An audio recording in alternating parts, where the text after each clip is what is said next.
Bravo à tous.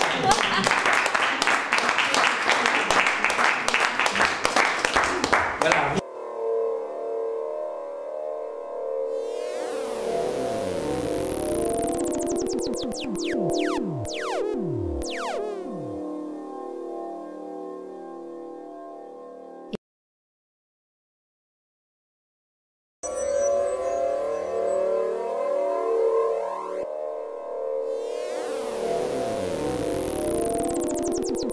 Thank you.